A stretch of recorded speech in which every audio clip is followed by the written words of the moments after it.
dizer, não está nada bem com a igreja brasileira.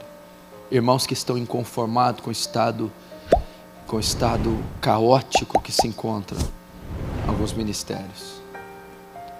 Pessoas que estão interessadas sim pela santificação da igreja, pela salvação de pecadores.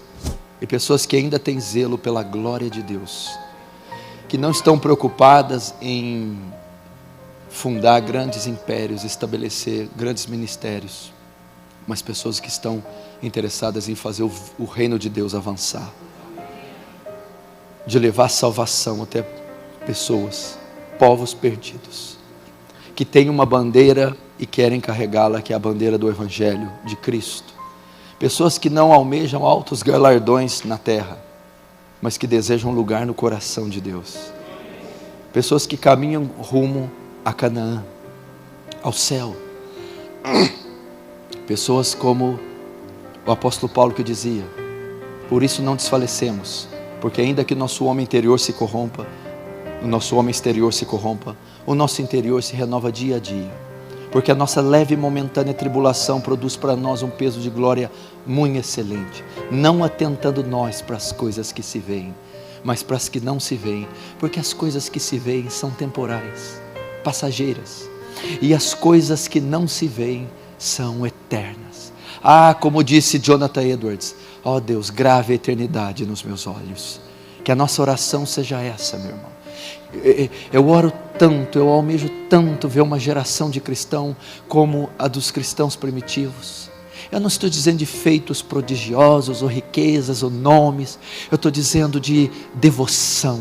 Eu estou dizendo de corações inflamados pelo Criador. Quando eu olho na história da igreja e vejo a era dos mártires, quando eu vejo Nero incendiando as cidades, colocando postes com cristãos cheios de piche, acendendo seus jardins, eles iam para os coliseus, eles iam para as arenas, eram mastigados por leões, mas eles morriam cantando, eles morriam adorando e louvando a Deus. Nós precisamos disso. A história também diz que Nero às vezes ia ver a carnificina, o morticínio que causava aquilo, e se divertia, aquele protótipo do anticristo. Quando ele descia para ver os pedaços dos corpos que os leões tinham deixado, ele notava algo estranho, chutando ali, mexendo nos corpos, ele via que todos morriam com um semblante feliz, e ele não conseguia entender o que é aquilo. Até o século III, para você ter uma ideia, estava tão forte que eles começaram a parar de matar os cristãos, como Tertuliano dizia: o sangue dos mártires é semente da igreja. Para cada 2 que vocês matam, vão nascer mais 30, 20, 50 cristãos.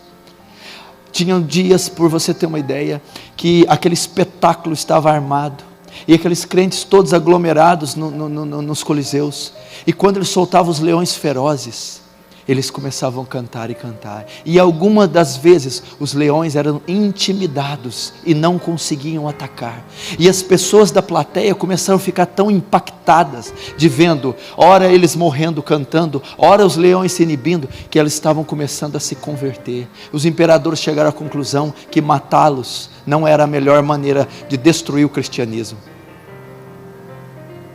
E você vai encontrar tantas histórias de mártires, desde Estevão, o primeiro mártir, que diz: Pai, não impute a eles esse pecado. Tendo dito isso, expirou. E você vai ver como o apóstolo Paulo degolado a mando de Nero.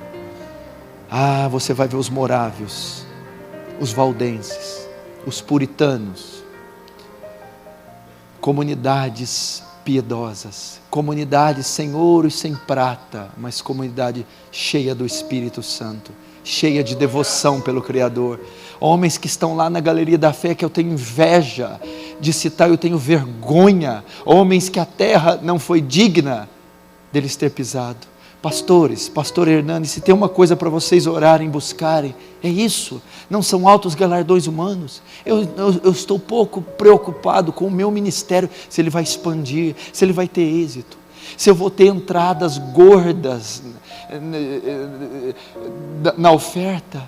Não, meu irmão, será que um dia eu vou conseguir ter esse título? Homem que a terra não foi digna dele ter pisado.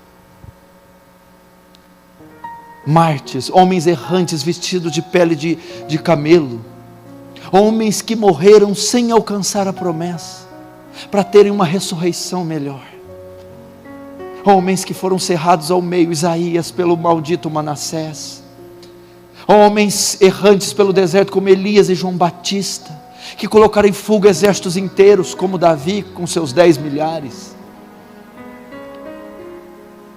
que apagaram a força do fogo, homens que fecharam bocas de leões. Olha Daniel, essas coisas que tem que nos causar fascínio, essas coisas que temos que querer ir para a fornalha, e o quarto homem com semblante de um filho dos deuses caminhar conosco, e nem cheiro de fogo ficar na nossa roupa. Eu não vejo homens fazendo isso, meu Deus. Talvez nós necessitamos de uma meia dúzia de Leonardo Ravenhills, de uns 5 John Wesley, de uns 10 apóstolos Paulo, para ver se resolve. Mas infelizmente nós não vamos ter que contar com você mesmo. Avivamento tem a ver com isso. Se avivamento tivesse a ver com números, a nação brasileira estaria vivendo um avivamento. Temos igrejas centenárias, milenares, cheias de milhares de membros, mas isso não é avivamento. Avivamento é paixão pelo Cordeiro de Deus, avivamento é paixão pela pureza, avivamento é paixão pela piedade, avivamento é amarás o Senhor teu Deus de todo o teu coração, com toda a tua força, de toda a tua alma. Avivamento é quando uma igreja se dobra de joelhos e ora e prantea de dia e de noite, clamando por salvação de pecadores, de perdidos, clamando que Deus conduz os pecadores ao Salvador. Meu irmão, lê as biografias de Charles Studi. Eu tenho um livro dele, que até não é mais publicado. Procure buscar Charles Studi. Procure buscar e ler sobre a biografia de Hudson Taylor. Procure saber sobre John Wesley, Whitefield. Procure saber sobre Jerônimo Savonarola, David Brainerd. Meu irmão, assim como Paulo disse, cheio de meus imitadores como eu sou de Cristo, copie o modelo da piedade desses homens, a devoção, a paixão que eles tinham por Cristo acima de tudo. É isso que nós queremos, é isso que agrada a Deus. Eu estava pregando na minha igreja e disse: nós ficamos tanto tempo envolvidos com as coisas de Deus, que nós não temos um minuto para estar com Deus. Nós estamos igual o irmão do filho pródigo, na casa do pai, não saímos, não vamos a lugar nenhum, estamos 24 horas com o pai e nunca comemos um cabrito.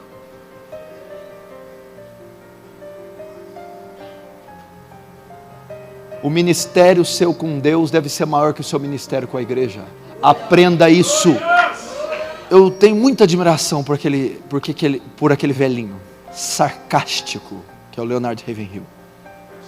Vocês percebem, né? E uma das mensagens dele que mais fala comigo é o trono do julgamento. Ele disse assim: olha, isso mexe tanto comigo que eu me emociono só de mencionar. Ele disse: eu vou dizer algo para vocês, o que vai fazer diferença nesse último período da igreja é o tributo diário que ela dá a Deus, é a vida devocional. Os maiores homens são os de maior vida devocional. Ele diz: diga-me o quanto o homem ora, e eu direi o quanto ele é grande diante de Deus. O que vai fazer diferença é o tributo diário que você dá a Deus todos os dias. É sua vida devocional, é o quanto você gasta com Deus. Esse homem um dia entrou na sala e tinha um irmão orando. Ele, quando viu o irmão orando, ele voltou de costas, e perguntaram: por que você fez isso? Não se pode virar as costas para a realeza. Ele considerava a oração algo sagrado.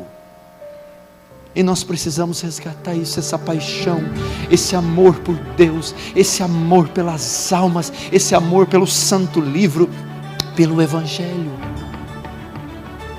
A vida de piedade, a devoção ardente por Yahvé, Ah, como a igreja precisa experimentar, não esse falso fogo, esse fogo estranho, esse entusiasmo carnal, frenético, não essa teologia especulativa que não leva nada a lugar nenhum. Precisamos de uma teologia que venha convergir num Deus vivo, num Deus verdadeiro, num Deus pessoal, num Deus que tem calor, num Deus que tem perfume, fragrância, num Cristo vivo, numa teologia que nos faça amar o próximo, independente das suas circunstâncias. Eu não me interesso nem um pouco por uma teologia super, ultra intelectual, que não converge no mendigo, na prostituta, no drogado, que não converge em vida de oração, em amor a Deus como pessoa. Eu não me conformo com uma teologia que pega e estuda Deus como se fosse um cadáver, e exuma o fígado, o coração e as partes de Deus, depois cobrem com encerado e voltam para estudá-lo no dia seguinte. Mas uma teologia relacional, que se relaciona com Deus vivo, que traz paixão a um Deus vivo, que me faz interagir com a necessidade da sociedade. Isso é avivamento, isso é teologia bíblica.